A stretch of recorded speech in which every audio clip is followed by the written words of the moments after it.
اعوذ باللہ من الشیطان الرجیم بسم اللہ الرحمن الرحیم یحسب ان مالہ اخلدا، وہ سمجھتا ہے اس کا مال اس کے پاس ہمیشہ رہے گا، یا اس کا ایک اور ترجمہ ہے وہ سمجھتا ہے اس کا مال اسے ہمیشہ زندہ رکھے گا، یعنی یہ مال جسے وہ جمع کر کے رکھتا ہے اس کی عمر میں اضافہ کر دے گا اور اسے مرنے نہیں دے گا۔ آئیے اس کا لفظی ترجمہ دیکھتے ہیں۔ یحسب مطلب وہ گمان کرتا ہے، وہ ازیوم کرتا ہے ایسا، انا کے مالہ اس کا مال، یہاں پہ ہو اٹیچڈ ضمیر میں سے ہے، ہوں مطلب ہز اس کا مال جو اس نے جیسے بھی الٹے سیدھے طریقوں سے کمایا تھا اب اس کی پوزیشن میں ہے، اور وہ اس کی محبت کی وجہ سے یہاں پہ مالہ وہ اس کو اپنا سمجھتا ہے کہ وہ اسے مشکل میں بیل آؤٹ کر لے گا۔ اخلدہ خلود سے ہے جس میں تسلسل یعنی کنٹینیوٹی کا معنی پایا جاتا ہے، یا ہمیش کی، فار ایور کا، جبکہ انسان جانتا ہے وہ ہمیشہ زندہ نہیں رہ سکتا، لیکن پھر بھی اس کی خواہشیں ہوتی ہیں، چاہتیں ہوتی ہیں ہمیشگی کی، مطلب کہ اس کا نام زندہ رہے اس کے بعد بھی، یا اس کی شان و شوکت کی زندگی جو وہ گزار کے گیا ہے، مثالی زندگی ہو، لوگ اس کی مثال دیں، جس کا ذکر سورہ شعراء میں آیت نمبر 129 میں بھی کیا گیا ہے۔ اور بڑی صنعت والے مضبوط محل تعمیر کر رہے ہو، گویا کہ تم ہمیشہ یہیں رہو گے۔ یہاں پر اس آیت میں ایک پرسنالٹی ٹریٹ، ایک کریکٹرسٹک، ایک خصلتیں کچھ نمایاں ہو رہی ہیں، مطلب کیونکہ لوگ مال سے یہ سوچتے ہیں، کیونکہ وہ گمان میں رہتے ہیں کہ اس کا مال اسے ہمیشہ بچا لے گا، ریسکیو کر لے گا ہر مصیبت سے، ہر ناگہانی آفت، ہر مشکل پریشانی سے، ہر قسم کی ذلت سے، رسوائی سے، یہاں تک کہ وہ سوچتا ہے کہ موت سے بھی۔ وہ مہنگے سے مہنگے ہاسپٹلس میں ایکسپینسو میڈیسن سب اس کے بس میں ہیں اگر اس کے پاس پیسہ ہے،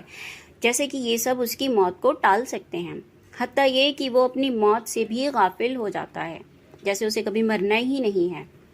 کیونکہ وہ ایسا گمان کرتا ہے کہ اس کی مال کی وجہ سے ہی اس کی جو عیش و عشرت ہے، اس کی عزت، ایک نام ہے جو وہ ڈونیشنز وغیرہ دیتا ہے، یا ہاسپٹلس وغیرہ، یا جو بھی ادارے اس نے قائم کر رکھے ہیں، اس کا ایک نام ہے، اس سے ایک رتبہ ہے اس کا،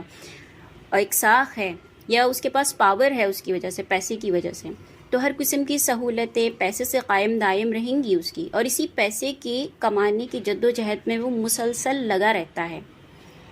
تو اخلدہ کا میننگ یعنی ایک کنٹینیوٹی میں، ایک آن گوئنگ پروسیس ہے جس میں انسان یہ چاہتا ہے کہ ایک ایشورنس رہے ان ساری چیزوں کا، ایک تسلسل رہے، اور ایک انشورنس وغیرہ بھی اسی لیے کرواتے ہیں،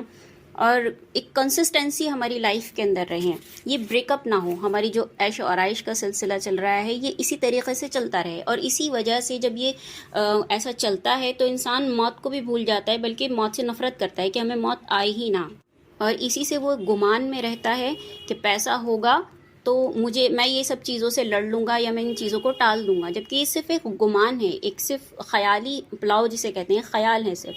اس کی وجہ سے لالچ، خسیسی، پیسے سے بے انتہا پیار، کسی کی مالی مدد نہیں کرتے ایسے لوگ، پیسہ جوڑ جوڑ کر رکھتے ہیں، بار بار گنتے ہیں، یہاں تک کہ کل کا کل توکل پیسے پر ہو جاتا ہے، اللہ تعالیٰ کے بجائے کل توکل ان کا پیسے پر ہوتا ہے، کہ اگر پیسہ چلا گیا تو گویا کہ ان کی زندگی ہی ختم ہو گئی، لیکن اگر پیسہ ہے تو سب کچھ ہے ان کی لائف میں، گویا کہ اللہ کے بندے نہیں، درہم و دینار کے بندے بن کے جینا چاہتے ہیں، جیسے کہ ڈاکٹر اسرار احمد بھی کہتے ہیں کافی بار۔ اور اس طرح کے لوگوں کی سوچ یہی ہوتی ہے، جو کردار، یہ جو ٹریٹس بتائے گئے ہیں اس آیت میں،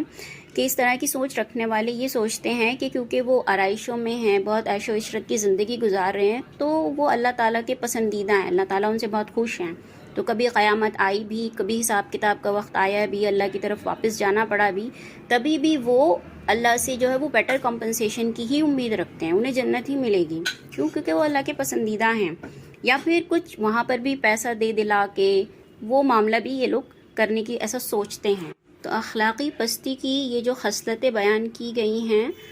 اسی کی وجہ سے ویل ہے، ہلاکت ہے۔